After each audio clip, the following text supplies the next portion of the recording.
الراجل ده حط الايباد في الخلاط وطلعه تراب، وايفون وولاعات وكور جولف وغيره كتير قوي. الراجل ده بقاله 15 سنه بيعمل كده، عارف ليه؟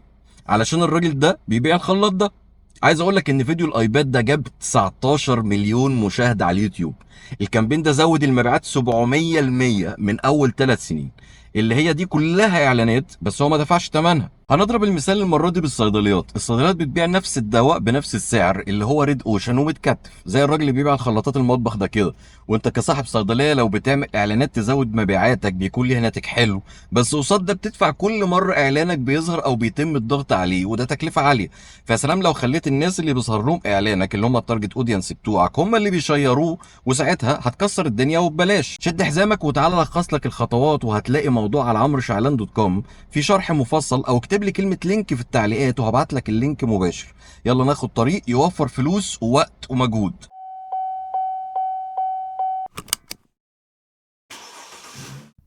بعد ما نعمل اشتراك على كلود هنفكر معاه في الكونتنت اللي ممكن يكون بيقدم معلومات كويسة بتتشير وبالتالي يفيد مبيعات الصيدليات.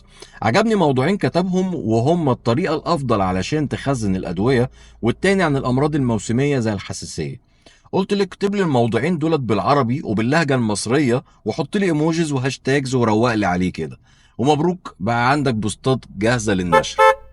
الفكره كلها انك تلاقي كونتنت في دايره اهتمام التارجت اودينس بتاعتك، وهو في نفس الوقت بيتكلم عن المنتج اللي انت بتبيعه بشكل او باخر، فالناس تحب تشيره وتتفاعل معاه.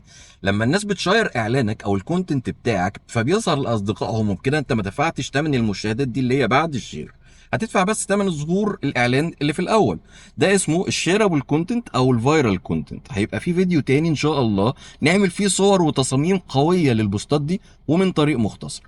واخيرا، طول ما احنا بنسعى في طريق كلنا هنوصل ان شاء الله، بس شطارتنا في اجتهادنا نوصل اسرع وما نلفش ونرجع تاني. ما تبطلش سعي واستمتع بالمشوار.